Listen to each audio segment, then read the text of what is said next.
Here at the First Americans Museum in Oklahoma City, right along the Oklahoma River here.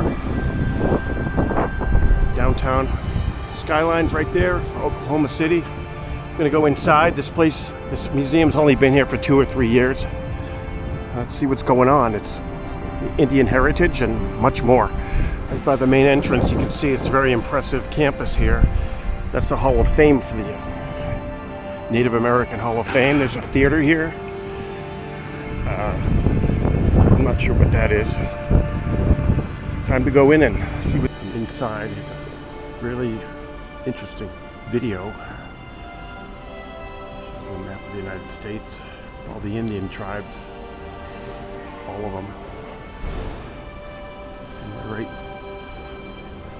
Oklahoma's in the center.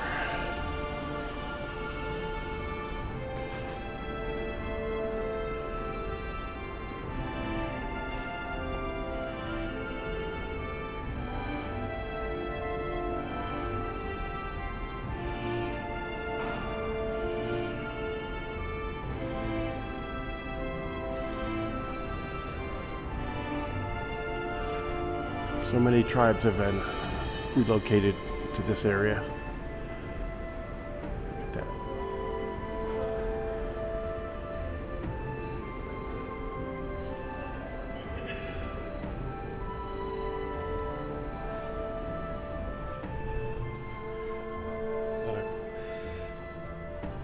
A lot of tribes have contributed to this place.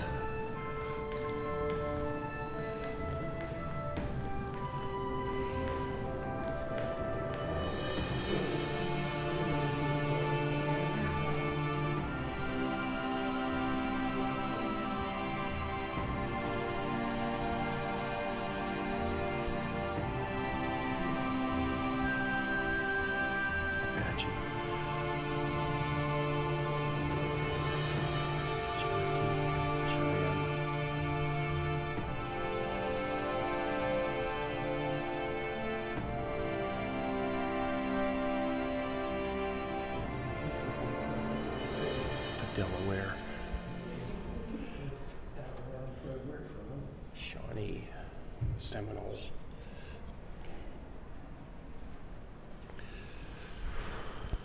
Interesting map of the state.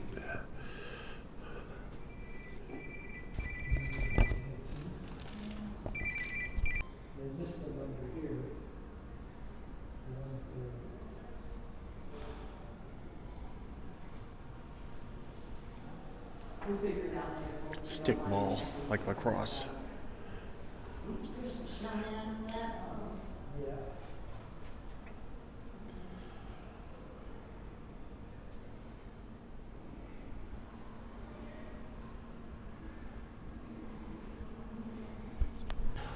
So outside the museum there's a mound, and it's actually a hike, and I'm gonna go up there.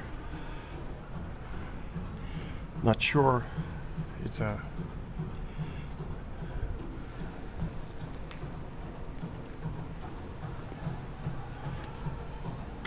oriented to the sun.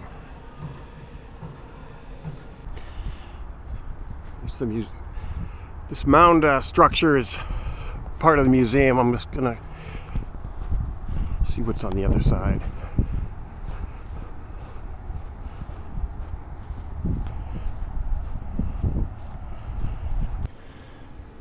And into the gallery.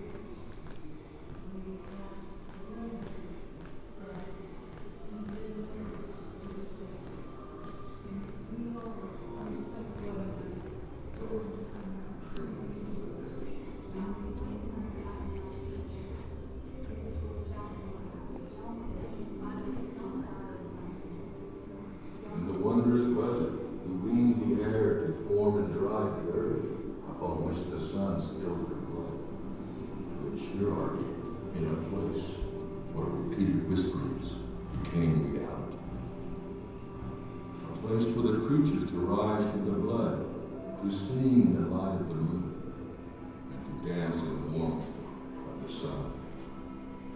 It is from the blood of the sun that we rise daily and ascend the hill as children of the sun. So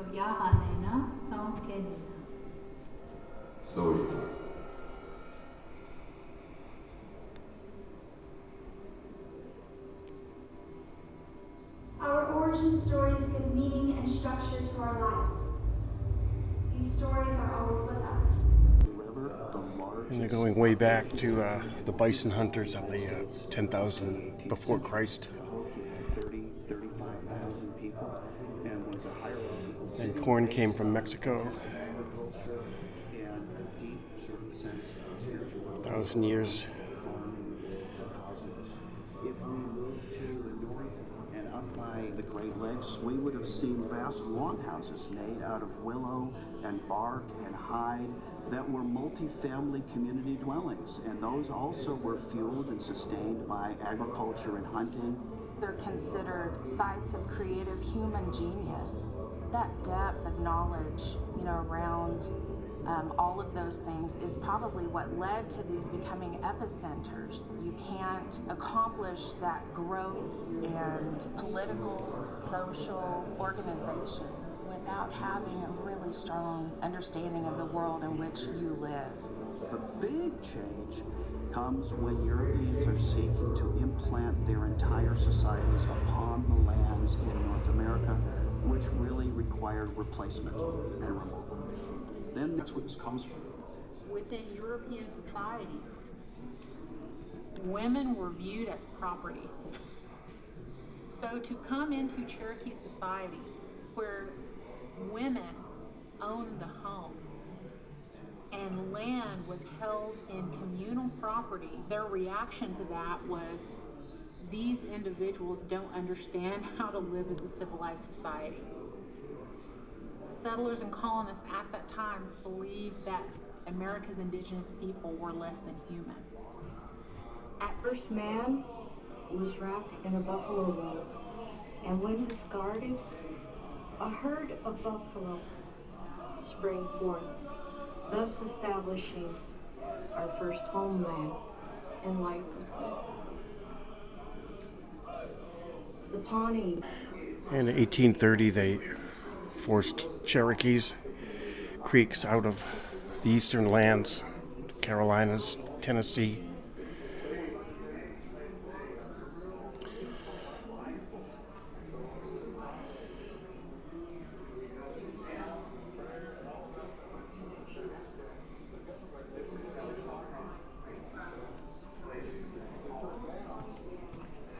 Is Andrew Jackson, the Great White Father. Very condescending cartoon with the Indians as children.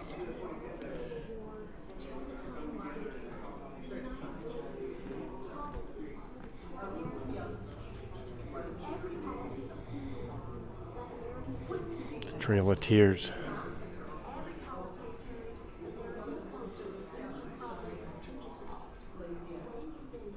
Most of it, over 100 of them, women and children. The 3rd Colorado Cavalry took human trophies of war, scalps, fetuses that were cut from the wombs of their mothers, fingers, genitalia that were used as headbands or tobacco pouches. In a very grisly march back into Denver City, as it was called, these soldiers ornamented their hats, their saddles, their rifles, their weaponry with these trophies of war. The beauty of all of this in the midst of tragedy is that those 2 great-grandmothers of mine survived. Black Kettle was a man of peace. He saw the world into which the Cheyennes were moving. And so he brought his band into what was Indian territory along the Washita River in what we now know to be southern. That was a horrible story of Indian removal, exploitation, and massacre. Then they had Indian schools. George Armstrong Custer. It was considered old warning. The women and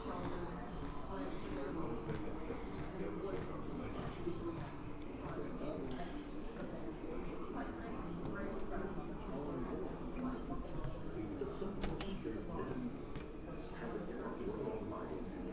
children fled to their homes. (1870) No more treaties. 1871 Indian Appropriations Act. Apache resistance. Nez Perce resistance up in Idaho. Then they relocated him to Oklahoma.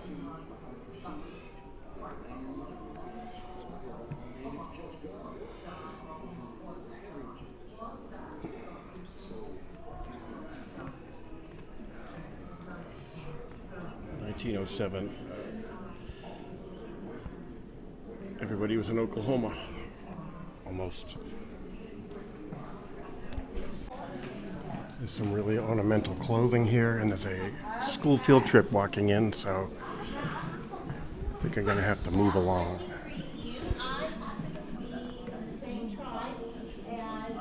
Moccasins.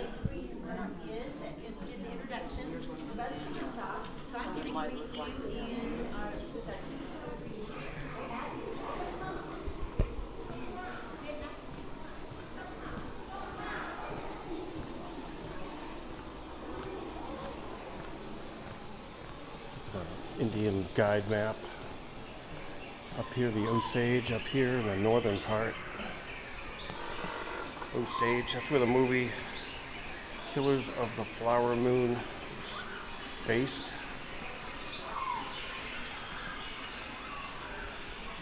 It just came out about 3 weeks ago. See it if you can, 3 hours long.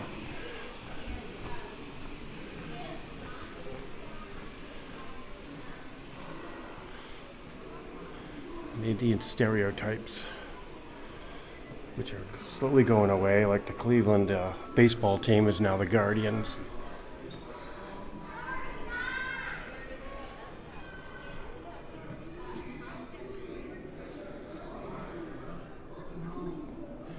All these little Indian caricatures, part of culture. And there's the Indian logo there, Chief Wahoo. No longer represents the Cleveland baseball team. Here's another gallery. It says, "Take me dancing when you go and take me laughing too."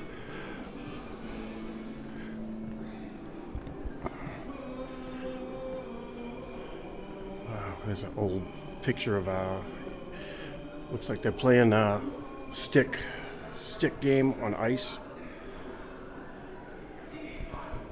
Oh, it's called shinny. Universally played by tribes throughout North America. The Ponca tribe has played this game every spring since time immemorial.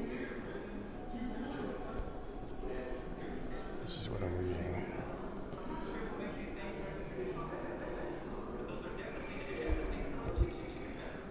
I don't know if I can read that.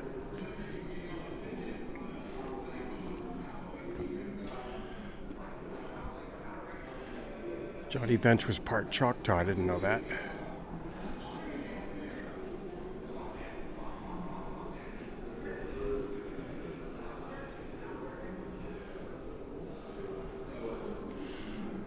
Sam Bradford,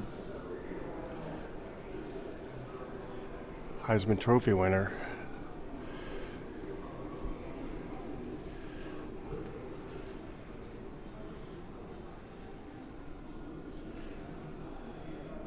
Some pro athletes who were part Indian. Incredible.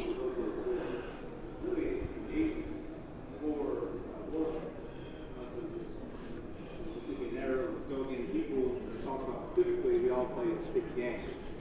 And so this was just an alternative award.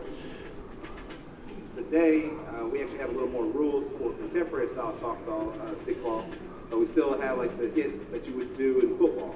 We want to actually show that technique but also the quickness and the physicality of it too. But most of all, what matters is actually team effort to actually come out and play and make the most points within the 15-minute quarter. Wow, just Not all of our ceremonial grounds keep score the exact same way, but it's similar. stick ball. So if you hit And what are the Warriors?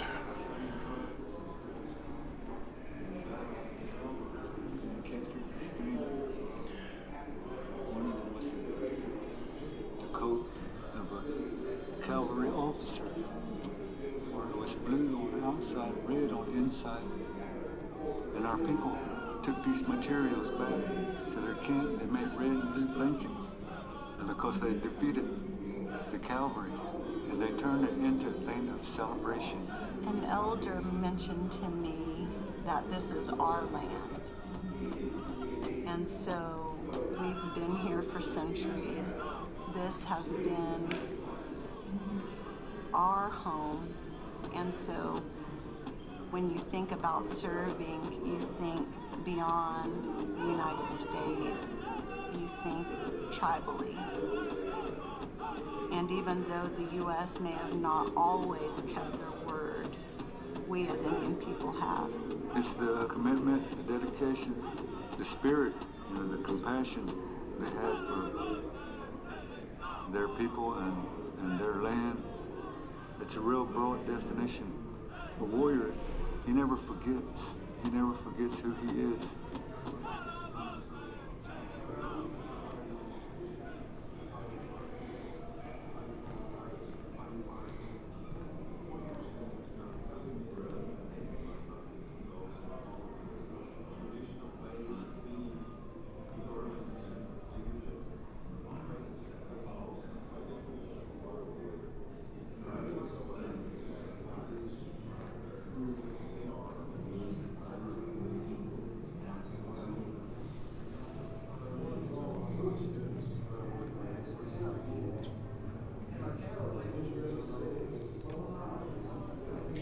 Code Talker medals.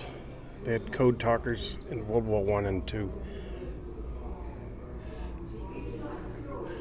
The other side didn't know any Indian languages, of course. Marches in Washington, D.C., and there's a that is not called environmentalism, that is not called activism. It's called the honor of preparing the way for those to come. Indigenous rights are never freely granted. They have to be demanded, wrested away, and then vigilantly protected. I think it's important for Native people that their fundamental property rights, human rights, cultural rights, land rights, environmental rights are founded on the rule of law and not subject to whichever way the political winds are blowing. So we have to stand up and fight and demand our human rights and our dignity as human beings. I myself have gone into court with simply a treaty in my hand and standing on the rights of those treaties. And more often than not, the courts will vindicate those rights, because they understand that strong nations as well as strong men must honor their word. We've had the opportunity because our ancestors, our leaders made decisions that allowed us to be here and persist given all the odds against us. We have a responsibility here for the people that will always be here and the generations that will follow us on this planet.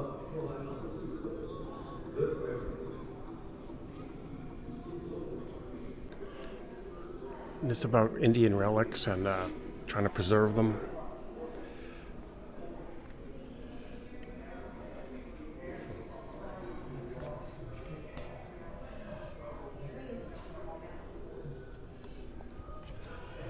Wild West shows, the Indians were portrayed in a certain way. Eubonics.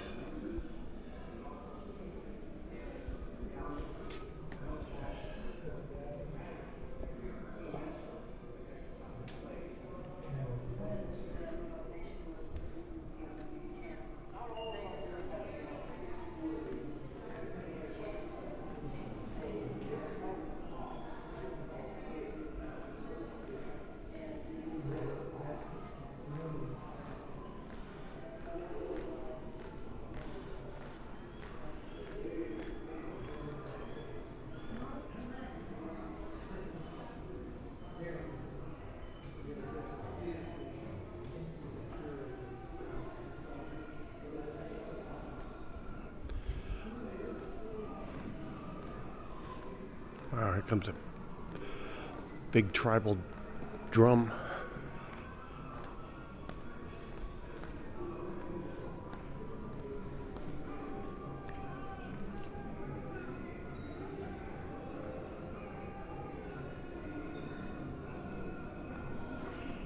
That's a remake, that's not an original.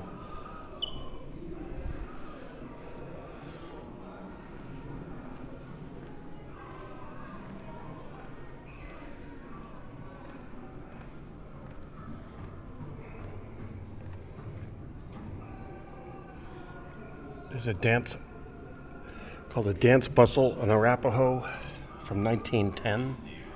I guess that's a headdress you'd wear. More leggings, 1916. Made out of buffalo hide, I presume. Or bison.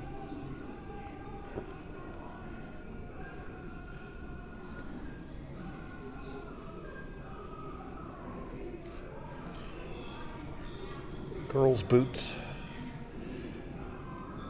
from 1914. Wow.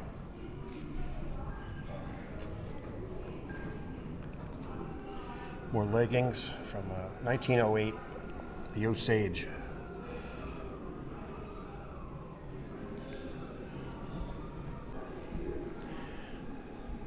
And here's another impressive mural.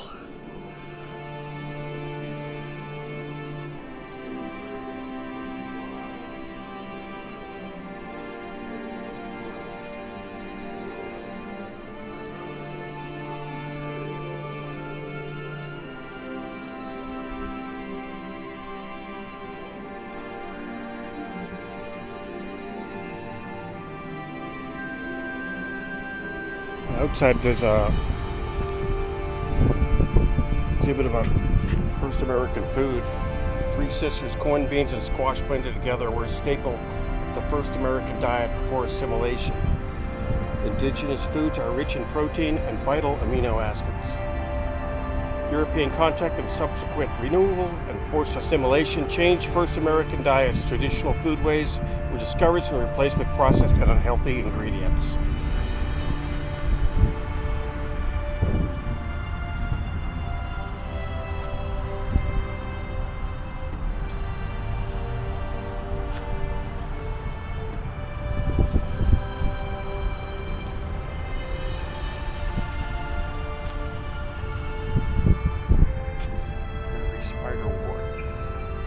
Salads.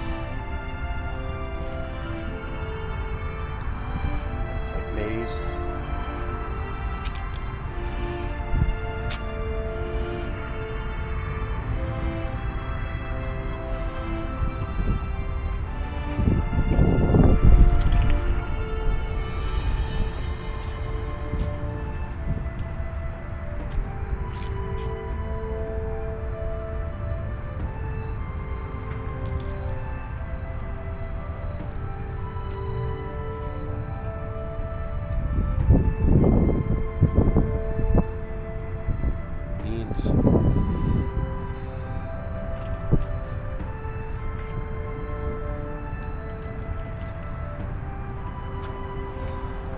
And next door, they're building a water park, an indoor and outdoor water park, and an attraction for get families to come here and stay here for the kids.